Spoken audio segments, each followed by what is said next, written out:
আচ্ছা, এই যে আপনারা নারী উদ্যোক্তা হয়ে বিসিক শিল্পের যে সহযোগিতা করছেন, আপনার পরিবার থেকে বা আপনার আত্মীয় স্বজন কোনো রকমের প্রতিবন্ধকতা বা উৎসাহ কোনটা আপনি বেশি পেয়েছেন? বলবো যে একজন আগে প্রথমে আপনাকে ধন্যবাদ জানাই, আর সবচেয়ে বড় বিষয় হলো এই যে এরকম একটা মেলার আয়োজন করার জন্য আমাদের নীলফামারী বিসিককে অনেক ধন্যবাদ।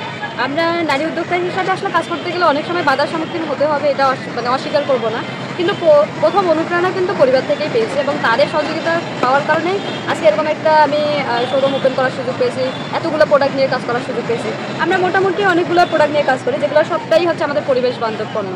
যেমন এই যে দেখতে পাচ্ছেন, এটা হলো আমাদের সুপারির যে খোলটা থাকে সেটা দিয়ে বানানো, এটা দিয়ে অনেকগুলো আইটেম আমাদের আছে, আপনারা দেখতে পাচ্ছেন, এটাও পরিবেশ বান্ধব।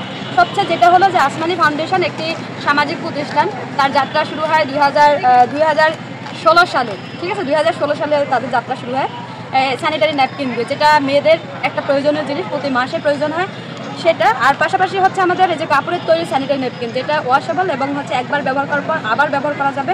এবং কতদিন ব্যবহার করা যাবে? এটা মিনিমাম 2 বছর থেকে 3 বছর ব্যবহার করা যাবে। এটা ব্যবহার করার পর আবার পরিষ্কার করে আবার হচ্ছে আপনার কি স্বাস্থ্যসম্মত? হ্যাঁ, একেবারে আমরা বলবো যে 100% স্বাস্থ্যসম্মত। এটা বিএসটি অনুমোদন দেওয়া। নিরাপদ তো না? একদম নিরাপদ। আচ্ছা, এর পাশাপাশি আমাদের এই ধরনের কতগুলো আইটেমে আপনারা কাজ করতেছেন? আমরা এখন 137টা আইটেমে কাজ করতেছি। আচ্ছা, সবথেকে পপুলার আইটেমটা কোনটি? Sanitary napkin. এটা সবথেকে বেশি। কিভাবে এটা কেনাবেচা হচ্ছে আপনাদের? এটা আমরা অনলাইনে এবং অফলাইন দুইটাতে, আমাদের জলটাকায় আমাদের স্যানিটারি ন্যাপকিনের কারখানা আছে একটা শিমুলবাড়ি ইউনিয়নে, আর পাশাপাশি আমাদের হচ্ছে অফিস আছে আমাদের নীলফামারী রোডে জলটাকায় প্ল্যান অফিসের 3 তলায়। এটা আমাদের যত রকমের প্রোডাক্ট সবগুলোরই স্যাম্পল আমরা ওখানে রাখি এবং অনলাইনে বিজনেস আমরা করি। আচ্ছা, এই যে অনলাইনের প্রোডাক্টটা আপনাকে মনে করেন যে আপনারা দৃশ্যচিত্র মোবাইলেই দেখাচ্ছেন, তো পণ্যটা পৌঁছানোর ক্ষেত্রে ডেলিভারিটা সেটা কিভাবে? অনলাইন বলতে আপনারা দুইটাই অপশনে রেখেছি, একটা হলো ক্যাশ অন ডেলিভারি এবং হচ্ছে কুরিয়ারের মাধ্যমে। আমাদের দেশে সারা বাংলাদেশে আমরা প্রোডাক্ট হচ্ছে ডেলিভারি করতে পারি কুরিয়ারের মাধ্যমে। এবং আমরা পাশাপাশি হচ্ছে আমাদের অনেক টিম আছে, টিম মেম্বাররা হচ্ছে আমাদের যেই জায়গায় আমরা অনেক সময় আমাদের একেবারে কমিউনিটি মানে পাড়ার ভিতরে একটা দোকান আছে, সেখানেও আমাদের প্রোডাক্ট আমরা দিয়ে রাখতেছি। এবং আমরা স্কুল কলেজ মাদ্রাসা আমাদের কিছু টিম আছে, তাদেরকে আমরা এই স্যানিটারি ন্যাপকিনগুলো দিয়ে রাখেছি। তারা হচ্ছে একটা মেয়ে যেন চাইলে তার হাতের কাছে প্রোডাক্টটা পায়, সেই ব্যবস্থাটা আমরা করেছি। এই পেশায় যে আসছেন কোনো দুর্ভোগ থেকে নাকি কোনো সুযোগ থেকে? এটা হলো এক ধরনের আমার মানে একটা ইচ্ছা ছিল যে আমি একজন নারী উদ্যোক্তা হব, বিশেষ করে কারো উপরে ডিপেন্ডেন্ট না। আমি চাই আমার নিজের আত্মবিশ্বাস রেখে কর্মসংস্থান তৈরি করার। এখানে শুধু একা আমি থাকবো না, আরো কিছু মানুষকে কর্মসংস্থান তৈরি করার একটা ইচ্ছা।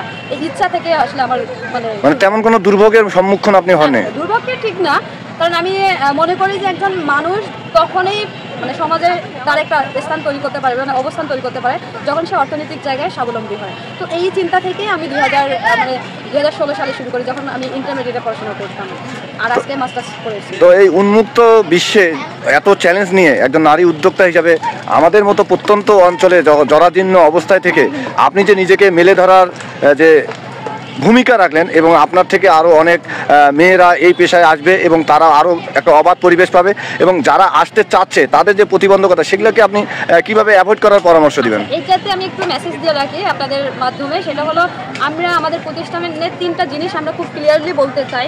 সেটা হলো যে স্বপ্ন দেখি, স্বপ্ন দেখাই, স্বপ্ন পূরণে আমরা এগিয়ে আসি। এটা আসমানি ফাউন্ডেশনের একটা হলো ট্যাগ, আমরা এটা ব্যবহার করতেছি এবং মানুষকে এনকারেজ করতেছি।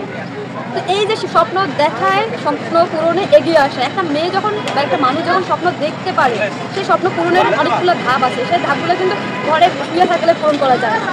এইটা যেন আপনি একটু আগে বলছিলেন যে আমি আসলে কোনো প্রতিবন্ধকতা অবস্থায় মানে কোনো বাধার সম্মুখীন হয়েছে কিনা, অস্বীকার করবো না, কারণ একটা মেয়ে হিসাবে আসলে সমাজে আপনার বিজনেস করার ক্ষেত্রে কিন্তু অনেকগুলো বাধার সম্মুখীন হতে হয়। সেটা সমাজে হতে হয়, পারিবারিকভাবে কিছু সমস্যা তো আমাদের থাকে, কারণ আমরা কেউ চাই না মেয়েরা স্বাধীনভাবে বাড়ির বাইরে গিয়ে হচ্ছে কাজ করুক। তো ওই জায়গা থেকে যেহেতু আমি পেরেছি, আমি মনে করি আমার বাবা মাকে অনেক ধন্যবাদ জানাবো এই ক্ষেত্রে। কারণ একটা মেয়েকে সামনের সারিতে এগিয়ে আনতে হলে প্রথমে তার পরিবারের লোকজনের সাপোর্ট লাগবে, পাশাপাশি সমাজের লোকের সাপোর্ট লাগবে। আর একটা বড় সাপোর্ট হলো যে আমরা চাই পুরুষ জাতি আমাদেরকে এগিয়ে আসবে, মানে তারাও আমাদের পাশেই থাকবে। তাদেরকে বাইরে রেখে, তাদেরকে বাদ দিয়ে আমরা কিন্তু কখনোই হচ্ছে আমাদের উন্নয়নে আগাতে পারবো না। তো এই ক্ষেত্রে আমার ভাইরা প্রচুর আমাকে হেল্প করতেছে, এবং এই ক্ষেত্রে আমি বলবো যে আমাদের বাংলাদেশের মেয়েরা আগে স্বপ্ন দেখতে হবে এবং নিজের আত্মবিশ্বাস তৈরি করতে হবে। পাশাপাশি হচ্ছে আমাদের পরিবারের সবার একটা সহযোগিতা প্রয়োজন, তাহলে হয়তো মেয়েরা আমার মতো আমার থেকে আরও ভালো উদ্যোক্তা হবে। পড়াশোনার বিকল্প হিসাবে আমি চাই, মানে চাকরিতে অনেকে যেতে চায়, চাকরির একটা নিশ্চয়তা আছে, চ্যালেঞ্জ কম, কিন্তু উদ্যোক্তা হিসাবে চ্যালেঞ্জ বেশি।